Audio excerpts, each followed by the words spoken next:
The whole world has been in a state of shock, and rightfully so, over Russian President Vladimir Putin's murderous invasion of Ukraine. President Biden has called Putin a war criminal. But ponder this. Putin's war on democracy in Ukraine is a lot like the war on democracy going on in the United States, the one being waged by Donald Trump and his white supremacy cult. There's a lot of similarity between the war on democracy in Ukraine and the war on democracy in state capitals in America. When Russia invaded Ukraine, most of the civilized world condemned the blatant aggression as a war crime. Not Donald Trump. The worshiper of dictator Vladimir Putin thought invading Ukraine was a great idea and said so in a radio interview.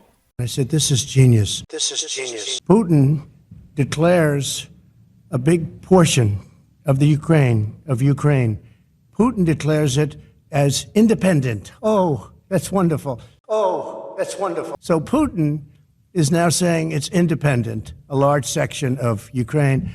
I said, how smart is that? How smart is that? The pregnant woman and her baby, seen in a photo that received worldwide coverage, later died from their wounds. Russian troops had bombarded a Ukrainian maternity hospital. Bombing hospitals in a war is a Putin specialty to erode the morale of the people he's attacking. Most of the world thinks Putin is a criminal who is insanely stupid.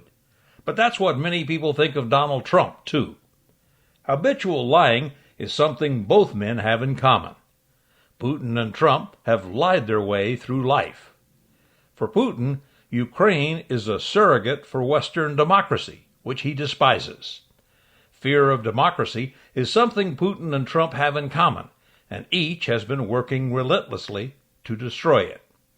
In case you forgot, Trump's first impeachment revolved around a phone call with Ukrainian President Vladimir Zelensky. Trump threatened to withhold nearly $400 million of U.S. aid to Ukraine unless Zelensky helped find dirt on Joe Biden's son. A Wall Street Journal unofficial transcript of the call features highlights of what Trump told Zelensky. Trump said, "The United States has been very, very good to Ukraine. I would like you to do us a favor, though. There's a lot of talk about Biden's son. Trump's mafia-style arm-twisting got him impeached. One of the witnesses testifying against Trump was Marie Yovanovitch. She was ambassador to Ukraine until Trump fired her. She wouldn't go along with Trump's get dirt on Biden Ukraine extortion. She believes Trump's involvement with Ukraine had an impact on Vladimir Putin."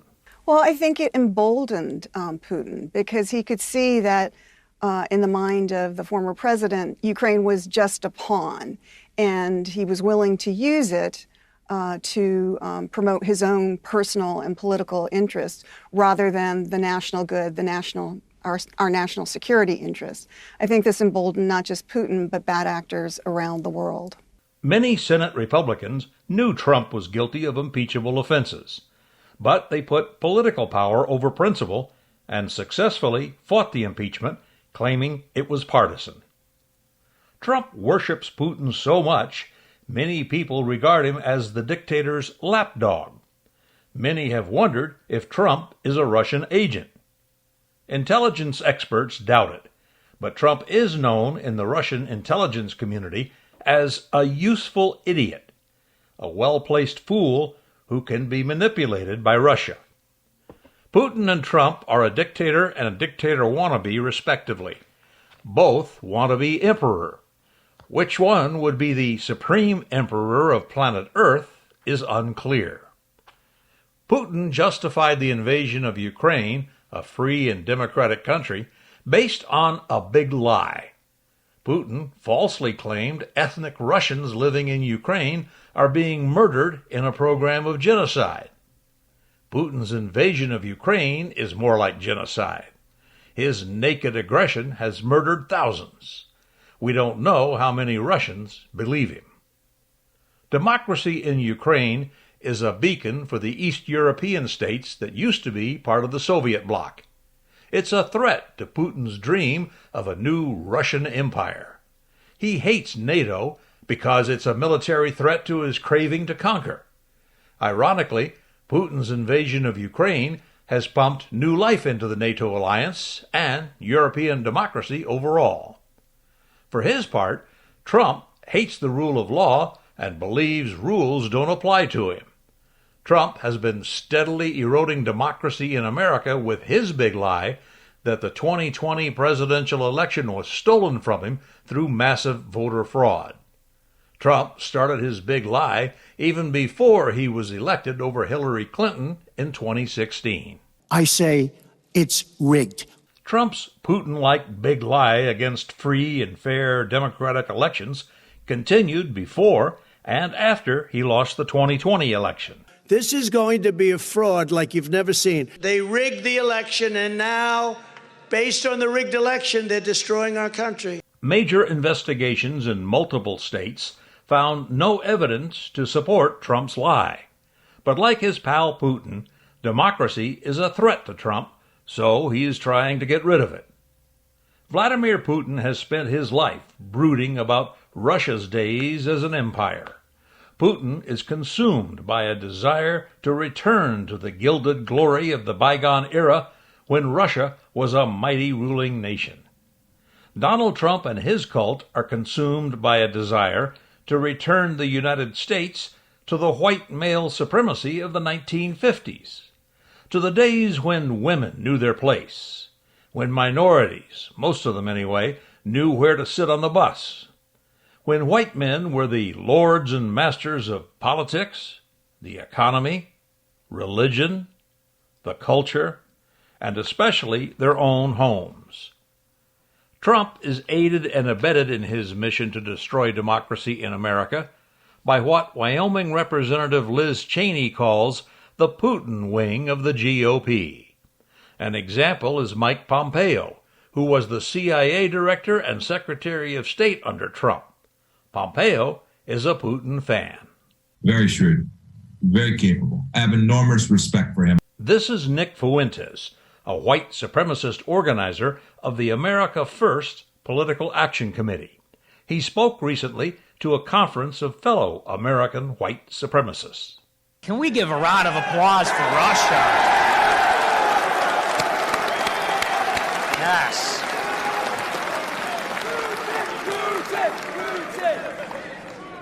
Absolutely, absolutely. Mindless politicians who are loyal members of the Trump cult parrot what they think the so-called base wants them to say.